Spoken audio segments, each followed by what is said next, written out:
Border security is arguably the critical issue in this country's fight against radical Islamist terrorism. But our borders remain porous, so porous that 3 million illegal aliens entered this country last year, nearly all of them from Mexico. Now, incredibly, a panel sponsored by the Council on Foreign Relations wants the United States to focus not on the defense of our own borders, but rather create what effectively would be a common border that includes Mexico and Canada. Christine Romans has the report. On Capitol Hill, testimony calling for Americans to start thinking like citizens of North America and treat the U.S., Mexico, and Canada like one big country. The best way to secure the United States today is not at our two borders with Mexico and Canada, but at the borders of North America as a whole.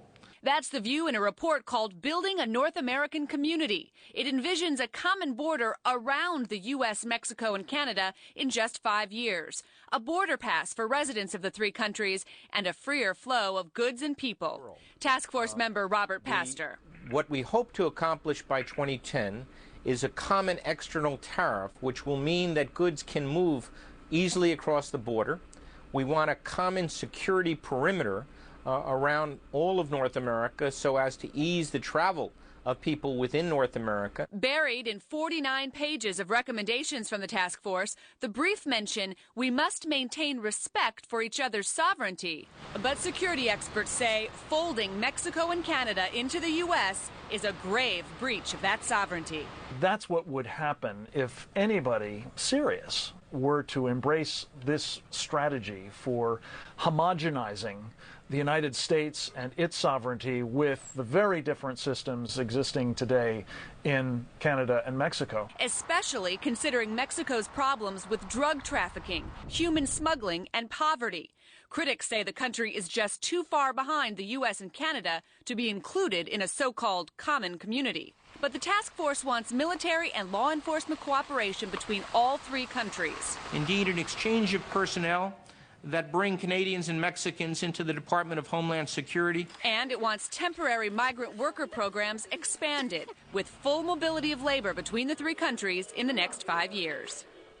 The idea here is to make North America more like the European Union. Yet just this week, voters in two major countries in the European Union voted against updating the European Constitution. So clearly, this is not the best week to be trying to sell that idea.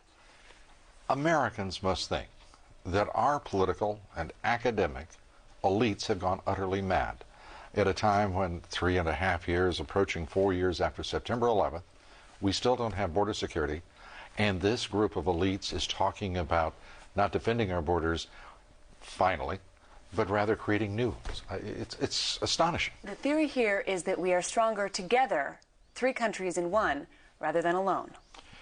Well, it's a mind-boggling concept. Christine Romans, thank you as always. The leaders of Mexico, Canada, and the United States have been working to create a so-called North American Union, and they've done so rather stealthily. They're trying to speed the flow of both cargo and people, they say, across this nation's northern and southern borders. Critics call the plan an outright attack on our sovereignty. Congress has been looking the other way. Christine Romans reports. Plans for an integrated North American community by 2010, moving ahead swiftly and under the radar. Robert Pastor is an author of the Council on Foreign Relations document seen as the project's roadmap. We need to deepen economic integration by moving towards a customs union with a common external tariff. I think we need to enhance our security by beefing up both our borders and beefing up a continental boundary. But critics fear an attack on American sovereignty, a super NAFTA, with borders erased between three very different countries with no public oversight. Texas Congressman Ron Paul is a rare voice of concern on Capitol Hill. We're not supposed to give this to the executive branch, devising quasi-type of treaties that the Congress seems to not have any control of, and then it turns out to be managed trade for big corporations and not to benefit to our workers and to our people. The House International Relations Committee and the Senate Foreign Relations Committee have not held hearings on this, and a high-level conference this month in Banff was closed to the press. Critics raise concerns about secrecy, but the plan has a website, spp.gov, highlighting myths and facts. Without explaining how, it says the Canadian-Mexican-U.S. partnership does not attempt to modify our sovereignty or currency, nor undermines the U.S. Constitution, but would create jobs by reducing transaction costs and unnecessary burdens for U.S. companies. Robert Pastor says a more open public discussion would quiet what he calls conspiracy theorists. A North American Union is impossible. None of the three governments or countries are interested in unifying into one country. He says the goal is more cooperation. But that doesn't quiet the concerns about this cooperation or what it's going to look like. Just yesterday, Congressman Virgil Goode of Virginia introduced a resolution opposing a NAFTA superhighway and various elements of a North American Union, as the critics call it. And Robert Pastor, he says you're one of those critics. You're part of a conspiracy theory that it just is not founded. That I'm a conspiracy theorist? That's very flattering on the part of Mr. Pastor. What he is an out-of-control elitist who hasn't been elected or in any way nominated by this government to do a darn thing that he's doing.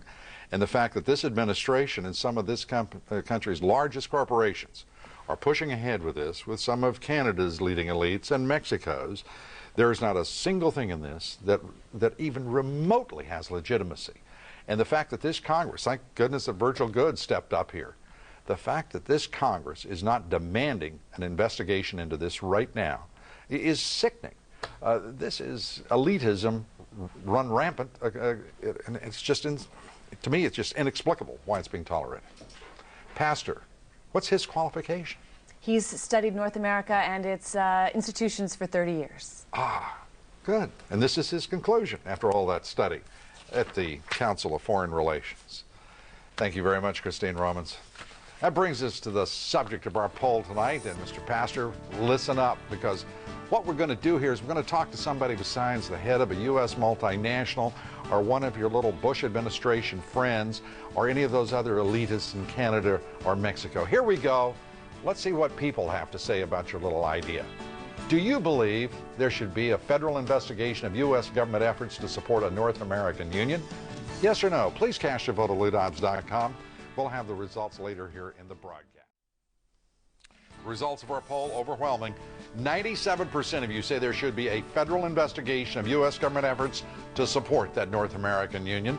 Our political panel of Ed Rollins, Michael Goodman, Robert Zimmerman, all agreeing that an investigation should be underway. New efforts tonight to fight a plan by some corporate business leaders and their political allies that could erode the United States' sovereignty. The organizers are fighting a proposed North American Union that could leave our nation vulnerable on many fronts. Lisa Sylvester reports.